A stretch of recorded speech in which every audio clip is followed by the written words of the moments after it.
इसमें हम आपको रस बता रहे हैं। रस में हमने आपको जो बताया वो रस की परिभाषा आपको बताई कि रस की क्या परिभाषा है, और इसमें रस के अंग बताए, और रस के अंगों के विषय में आपको हमने इसमें बताया कि रस जो हैं वो कितने प्रकार के हैं, 4 प्रकार के हैं। इसमें एक कौन सा है, एक है हमारा अस्थाई भाव,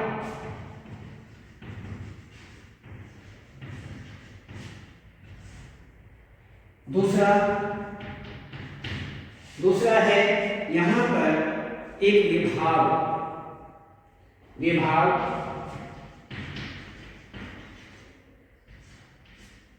तीसरा है अनुभाव,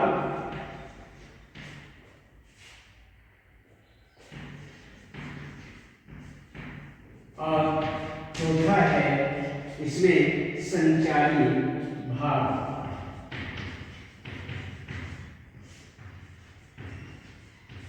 ये हमारे 4 हैं, जिसमें हमने आपको अस्थाई भाव के विषय में बताया है।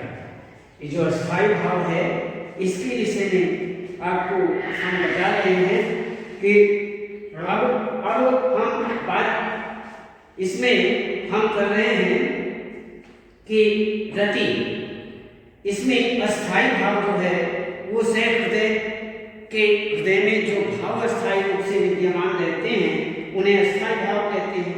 ये हम आपको बता चुके हैं अस्थाई भाव के विषय में। अब उसके बाद हमने आपको एक विभाव भी बताया। विभाव के विषय में हमने आपको बताया कि जिसके कारण अस्थाई भाव जो है वो जागृत होते हैं, उसे हम विभाव कहते हैं।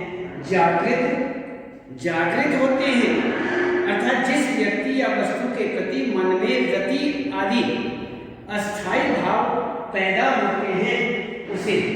तो इसी प्रकार से यहाँ पर एक जागृत अवस्था विभाव ही अस्थाई भाव का कारण बनता है। विभाव जो है वही अस्थाई भाव का कारण है, उसी के कारण अस्थाई भाव जागृत होते हैं। और ये 2 प्रकार के होते हैं, हमने बताया, एक आलंबन और एक जो है उद्दीपन। आलंबन और उद्दीपन हमने आपको आलंबन के विषय में ये बताया। इसमें एक है आलंबन, दूसरा है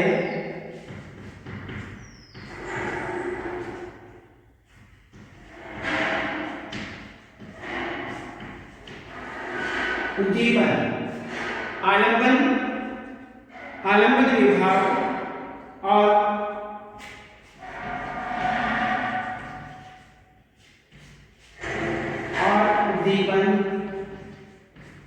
उद्दीपन विभाव, ये 2 हैं।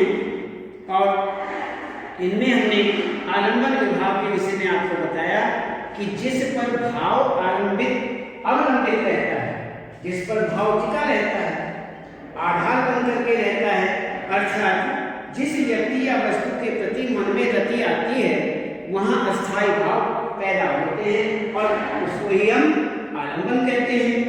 तो जिस व्यक्ति के मन में अस्थाई भाव उत्पन्न होते हैं उसे आश्रय कहते हैं। तो यहाँ पर एक रंग बिरंगी हमने आपको उदाहरण दिए, जोकर का जो उदाहरण दिया था ये आप ध्यान रखें, जोकर का उदाहरण जो है वो उसी के लिए दिया था। अब हम देखते हैं उद्दीपन विभाव जो है जो आलंबन द्वारा जागृत भावों को उद्दीप्त करते हैं। जो अब हम देखते हैं, ये आप ध्यान रखेंगे कि 4 अंग हैं, कौन कौन से, अस्थाई, विभाव, अनुभाव और संचारी भाव। और इसमें अस्थाई भाव आपको बताया, उसके बाद विभाव में आलंबन और उद्दीपन 2 हुए। आलंबन के विषय में हम बता चुके हैं, अब उद्दीपन के विषय में देख रहे हैं। दूसरा उद्दीपन,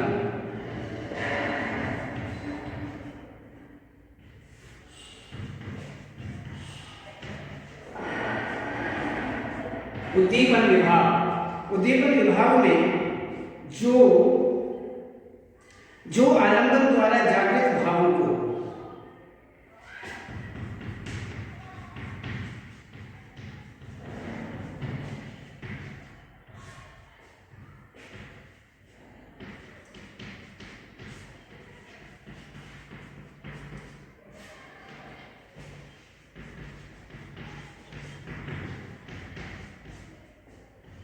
भावों को उद्दीप्त करते हैं,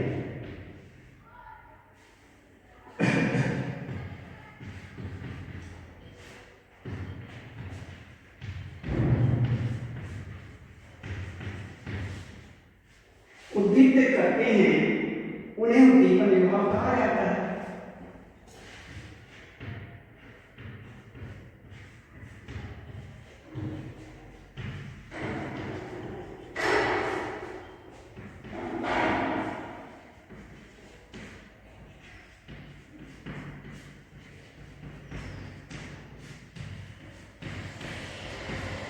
उन्हें उद्दीपन विभाग कहा जाता है।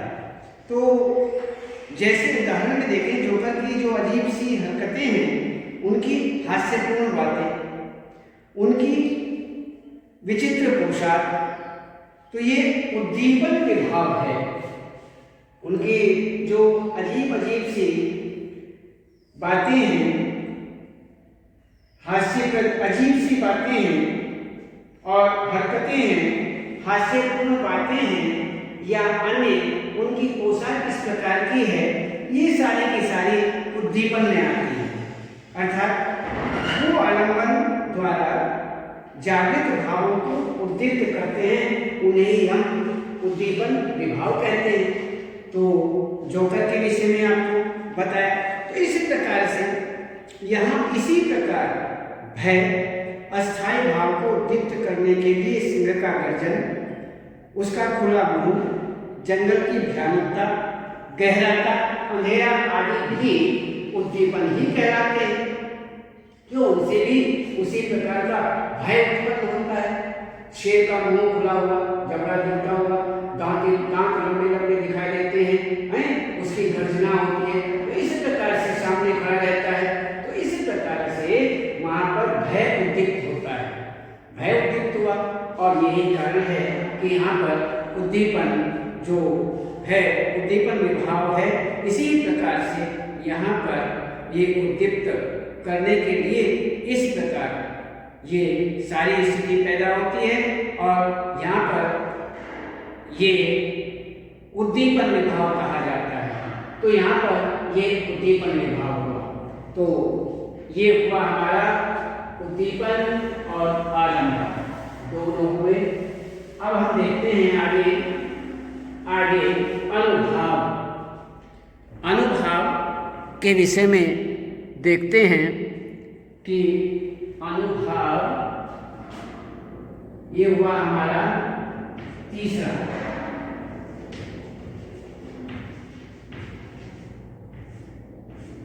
अनुभाव के विषय में अस्थायी जागृत होने पर अस्थायी भाव जो है,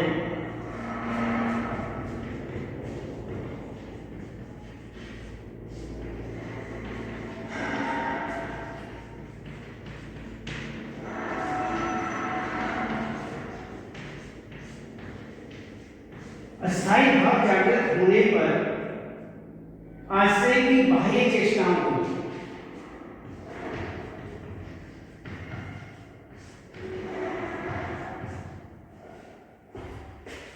आश्रय की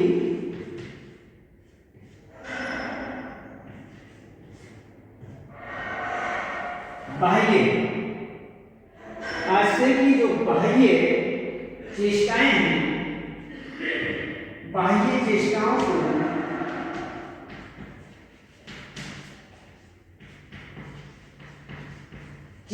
को अनुभाव कहते हैं।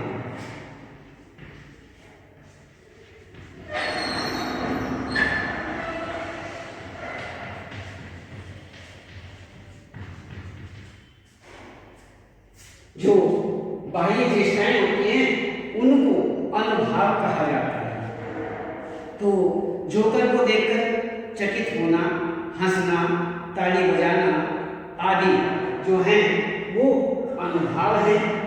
और इस प्रकार इसके अलावा शेर देख करके भयभीत होकर हक्का बक्का होना, रोंगटे खड़े होना, कांपना, पसीने से तर-बतर होना भी अनुभाव है। क्यों? क्योंकि अस्थायी भाव जागृत होने पर आश्रय की बाह्य चेष्टाओं को, बाह्य चेष्टाएं जो बाहर से दिखाई देती हैं उन चेष्टाओं को ही तो हम अनुभाव का कहते हैं। तो इस प्रकार से ये सारी की सारी स्थितियां जो हैं, ये चेष्टाएं जो हैं, ये बाह्य चेष्टाएं भी हमारे अनुभाव कहा जाता है। तो इस प्रकार से भौतिक परिस्थितियों में सर्दी, गर्मी, बरसात आदि के कारण ये चेष्टाएं यदि दिखती हैं तो उन्हें अनुभाव नहीं कहा जा सकता। जैसे जाड़े के मारे कांपना, गर्मी से पसीने पसीने होना, वर्षा में भीग करके दांत किटकिटाना आदि ये अनुभाव नहीं कहे जाते हैं, इनका ध्यान रखें। तो इस प्रकार से यहाँ पर हमारा हुआ ये अस्थायी भाव और अनुभाव। तो अनुभाव के बारे में आपको बताते हैं एक संचारी भाव, संचारी भाव के विषय में बताते हैं।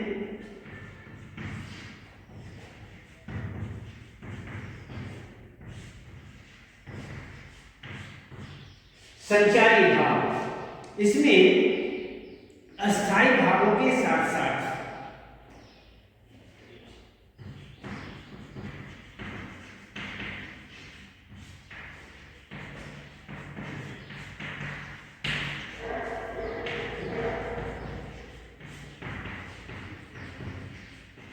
अस्थायी भावों के साथ साथ में बीच बीच में जो मनोभाव प्रकट होते हैं,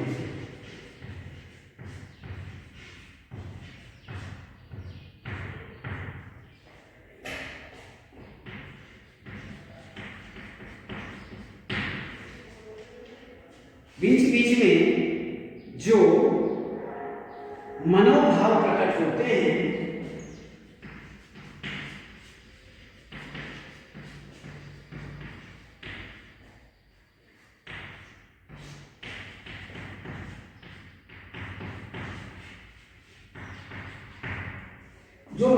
प्रकट होते हैं उन्हें संचारी भाव कहते हैं।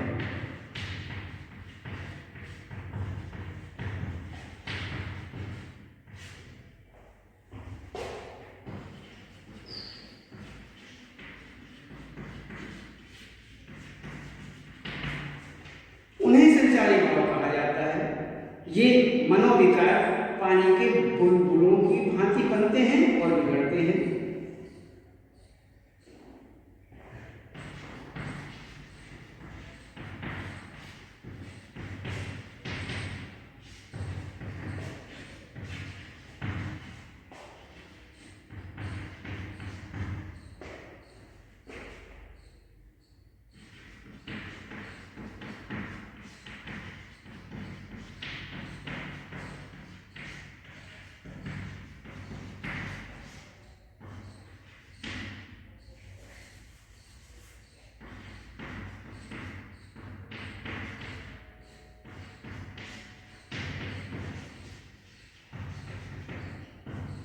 इस प्रकार से पानी के बुलबुले होते हैं उनकी तरह बनते और बिगड़ते रहते हैं। इसके विपरीत अस्थायी भाव अंत तक बने रहते हैं।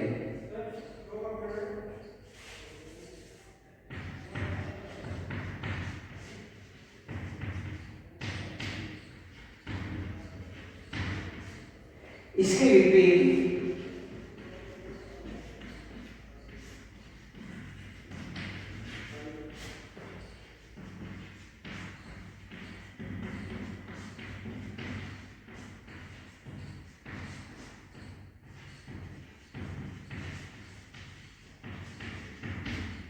अस्थायी भाव अंत तक रहते हैं, अंत तक बने रहते हैं। तो इस प्रकार से प्रत्येक रस का का अस्थाई भाव तो निश्चित है। ये ध्यान रखें, प्रत्येक रस का जो अस्थाई भाव है वह तो निश्चित है, वो इधर उधर नहीं, पर एक ही संचारी भाव अनेक रसों में हो सकता है। एक संचारी भाव जो है वो अनेक रसों में हो सकता है। तो अस्थाई भाव भी दूसरे रस में संचारी भाव हो जाते हैं। इसमें बताया कि जो अस्थाई भाव है वह भी दूसरे रस में संचारी भाव हो सकते हैं, बन सकते हैं। जैसे हास्य रस का अस्थाई भाव हास है, श्रृंगार रस में संचारी भाव बन जाता है। तो संचारी भाव को व्यभिचारी भाव भी कहा जाता है। संचारी भाव जो है इसको व्यभिचारी भाव भी कहते हैं। तो इस प्रकार से यहाँ पर हमने आपको ये जो रस हैं, रस के यहाँ पर आपको परिभाषा और रस जो है किस प्रकार से आचार्यों ने रस की परिभाषा की और रस के अंगों के विषय में बताया। सबसे पहले अस्थाई भाव, विभाव, अनुभाव, संचारी भाव, जिसको हम व्यभिचारी भाव भी इसमें बोलते हैं कि व्यभिचारी भाव भी हम संचारी भाव को ही कहते हैं। दोनों में से कोई भी एक ही बात पर्याय है। तो इस प्रकार से हमने इनके विषय में जैसे अस्थाई भाव, अस्थाई भाव जो है, अस्थाई भाव के विषय में हमने आपको बताया। अस्थाई भाव के बाद में हमने आपको विभाव बताया। विभाव और विभाव में भी दो बताए, आलंबन विभाव और उद्दीपन विभाव। उद्दीपन और आलंबन दो हुए। तो विभाव के बाद में अनुभाव के विषय में और अनुभाव के बाद में संचारी भाव जो एक व्यभिचारी भाव भी कहा जाता है। तो इसके विषय में हमने पढ़ा। तो इसी प्रकार से ये जो हैं हमने इनके विषय में, तो यहाँ पर अलग अलग स्थितियाँ, एक हम यहाँ पर उदाहरण देखते हैं, इसके विषय में बात करते हैं।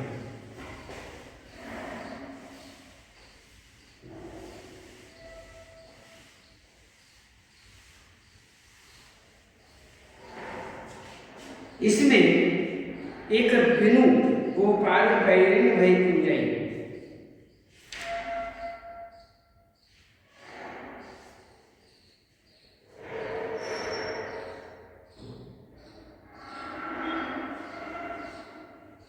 तो इसमें यदि हम देखें बिनु गोपाल बैरिन भई कुंजई, यहाँ पर गोपियों के यदि उस बीच देखें तो बिनु गोपाल, तब ये लतार लगती अति शीतल, तब भई विषम ज्वाल की कुंजई, वृथा बहती जमुना खर बोलत, वृथा कमल फूलई अल गुंजई, पवन पानी घर घन सार संजीवनी, दधि सुत किरण धाम भई भुंजई, हे बूढ़ो कहिए माधव सो विरह, विरध कर महारत गुंजई, सूरदास प्रभु को मग जोहत, अखियां भई वरण ज्यों गुंजई।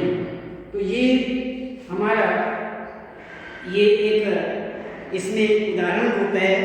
इसका जो अस्थाई भाव है, इसका अस्थाई भाव यदि देखें, इसमें आप ये देख लीजिए, बिनु गोपाल,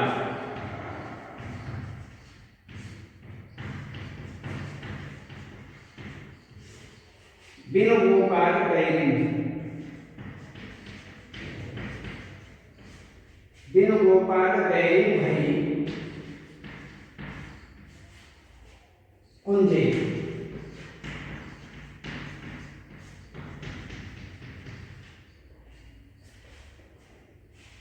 और आगे कहते हैं अखियां भई,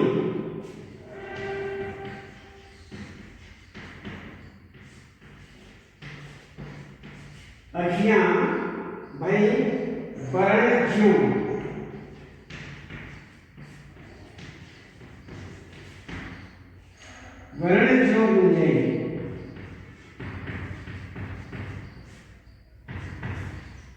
तो ये हुआ हमारा संकेत।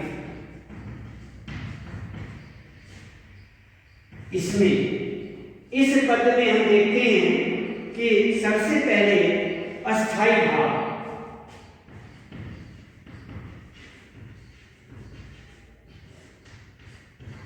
अस्थाई भाव में यहाँ गोपियों के हृदय में बसने वाले जो कृष्ण हैं उनके प्रति रति प्रेम भाव व्यक्त हुआ, अतः यहाँ अस्थाई भाव है।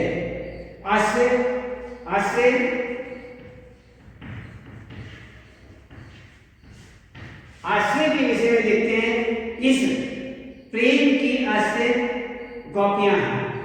प्रेम की आश्रय कौन है? गोपियां हैं।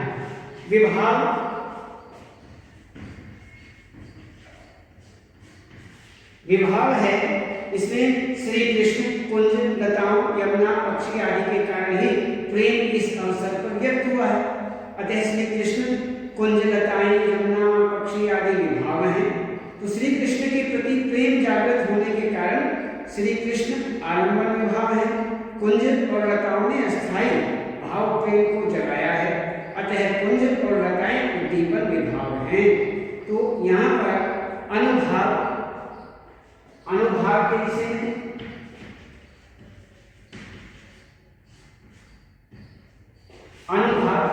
अनुभाव को देखते हैं। कुंज के समान आंखें गाढ़ होना, गोपियों का विलाप भी अनुभाव है।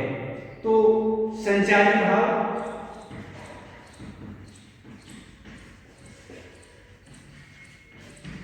संचारी भाव के विषय में देखते हैं कि इसमें गोपाल की जो यादें हैं, कृष्ण की यादें हैं, वही संचारी भाव है। तो रस के विषय में देखते हैं,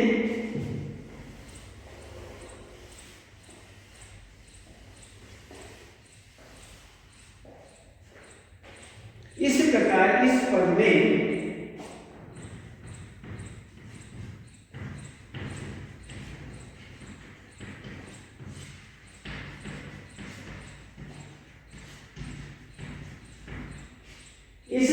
श्रृंगार रस,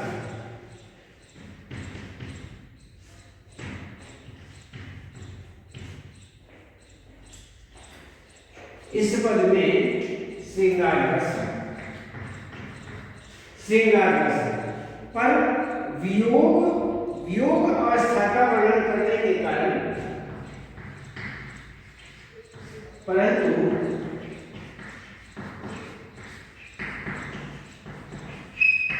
योगावस्था का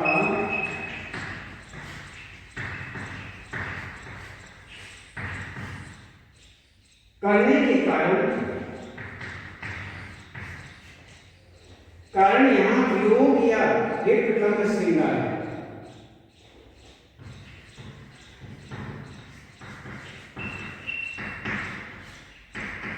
वियोग या विप्रलंब, यहां पर विप्रलंब श्रृंगार।